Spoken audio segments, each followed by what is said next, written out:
श्रीमती प्रियंका गांधी वाड़ा।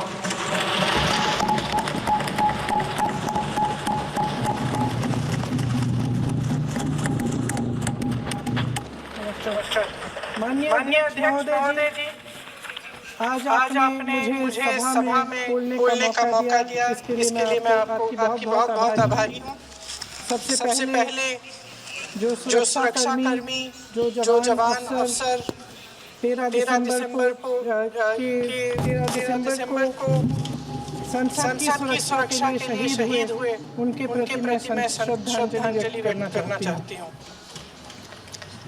महोदय, हजारों साल पुरानी हमारी देश की धर्म की एक पुरानी परंपरा रही है।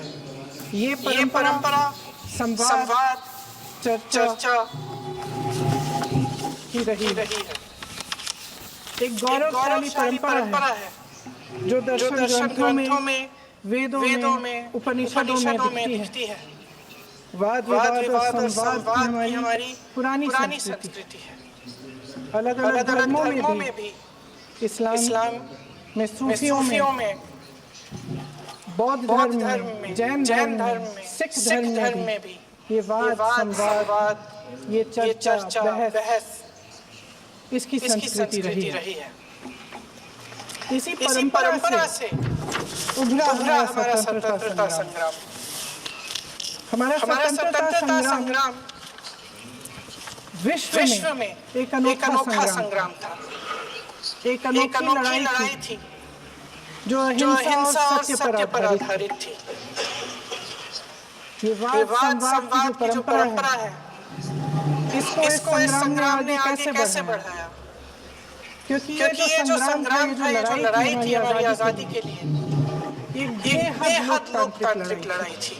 इसमें देश के किसान, देश के जवान, देश के मजदूर, देश के अधिवक्ता, देश के बुद्धिजीवी, चाहे किसी भी जाति के हो, चाहे किसी भी धर्म के हो, चाहे किसी भी भाषा को बोलते हो, सब इस स्वतंत्रता संग्राम में शामिल हुए। सबने हमारे देश की आजादी की लड़ाई लड़ी।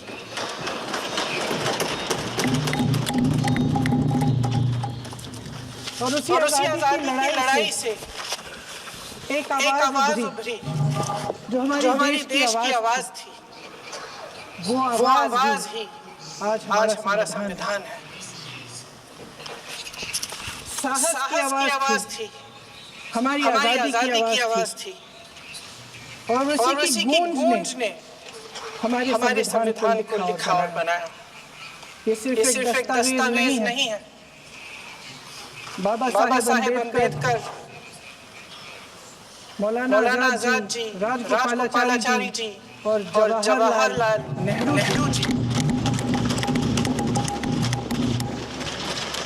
और उस समय के तमाम नेता, जैसे आपने कहा, इस संविधान को बनाने के जो कार्य में सालों के लिए जुटे रहे। हमारा संविधान इंसाफ, उम्मीद, अभिव्यक्ति और आकांक्षा की वो जोत है जो हर हिंदुस्तानी के दिल में जलती है।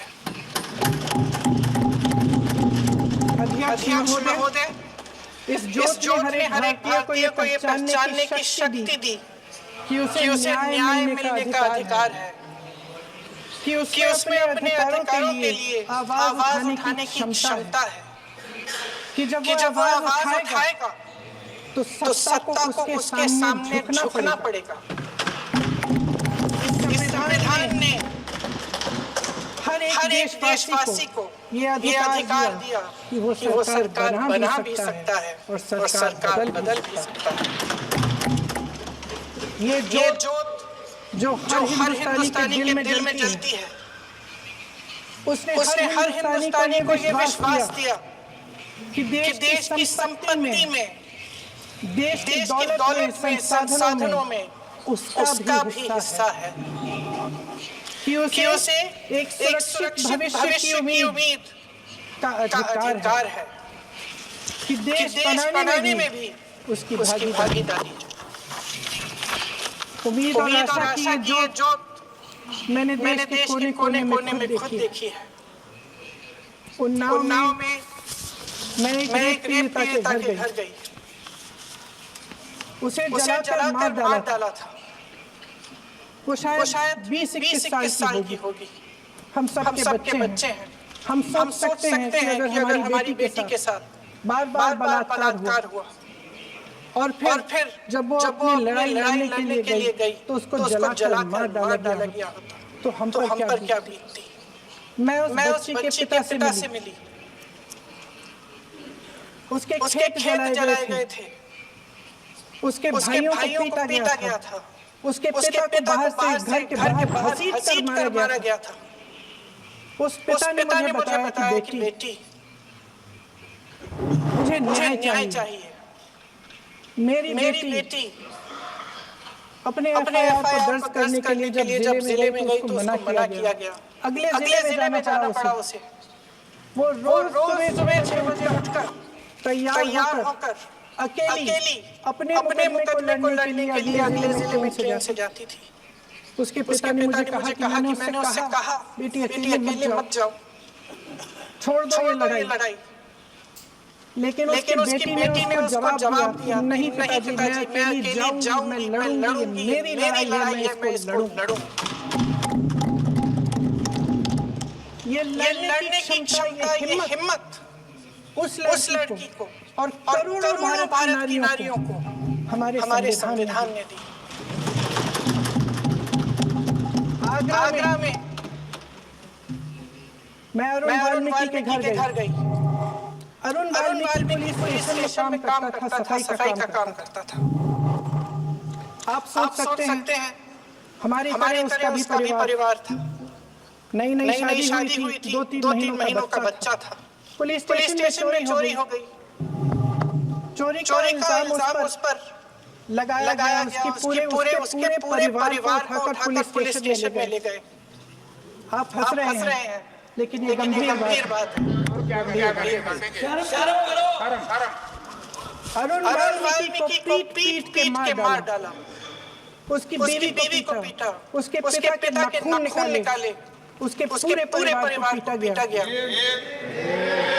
जब मैं उस जवान महिला से मिलने गई जो अभी विधवा हुई थी तो उसने मुझे कहा कि दीदी हमें सिर्फ एक चीज चाहिए, हमें न्याय चाहिए और हम इस न्याय के लिए लड़ते रहेंगे चाहे कुछ भी हो जाए। ये हिम्मत उस महिला को हमारे संविधान ने दी।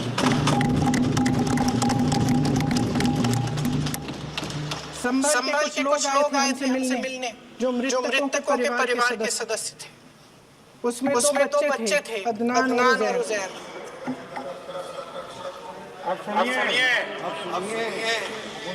उसमें 2 बच्चे थे, अदनान और उज़ैर। एक बच्चा मेरे बच्चे की उम्र का है, दूसरा उससे छोटा 17 साल का है। दर्जी के बेटे थे। दर्जी का एक ही सपना था कि वो अपने बेटों को पढ़ाएगा लिखाएगा। एक बेटा डॉक्टर बनेगा, एक बेटा भी सफल होगा अपने दूसरा बेटा भी अपने जीवन में सफल होगा। उनके पिताजी हर रोज उनको स्कूल छोड़ते थे। उस दिन भी स्कूल छोड़ने के बाद अपनी दुकान में चले गए। उन्हें पता नहीं था कि विवाद हो रहा है। उन्होंने भीड़ देखी, घर आने की कोशिश की तो पुलिस ने गोली से मार डाला। वो 17 साल का बच्चा अदनान मुझसे कहता है, वो 17 साल का बच्चा अदनान मुझसे कहता है कि मैं बड़ा होकर डॉक्टर बन के दिखाऊंगा।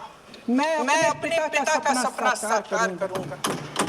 ये सपना, ये आशा उसके दिल में हमारे संविधान में डाली।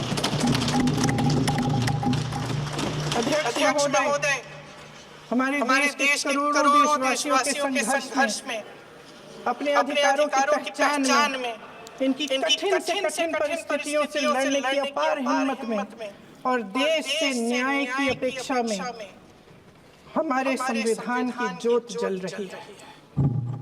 मैंने हमारे संविधान की जोत को जलते हुए देखा है और इसके साथ साथ ये भी समझा है कि हमारा संविधान एक सुरक्षा कवच है। एक ऐसा सुरक्षा कवच है जो देशवासियों को सुरक्षित रखता है, न्याय का कवच है, एकता का कवच है और अभिव्यक्ति की आजादी का कवच है। दुख की बात यह है कि मेरे सत्ता पक्ष के साथी जो बहुत बड़ी बड़ी बातें करते हैं, इन्होंने इन 10 सालों में ये सुरक्षा कवच, सत्ता पक्ष के मेरे साथियों ने ये सुरक्षा कवच तोड़ने का पूरा प्रयास किया। संविधान में सामाजिक, आर्थिक और राजनीतिक न्याय का वादा है। ये वादा एक सुरक्षा कवच है जिसको तोड़ने का काम शुरू हो चुका है। लैटरल एंट्री और निजीकरण के जरिए ये सरकार आरक्षण को कमजोर करने का काम कर रही है।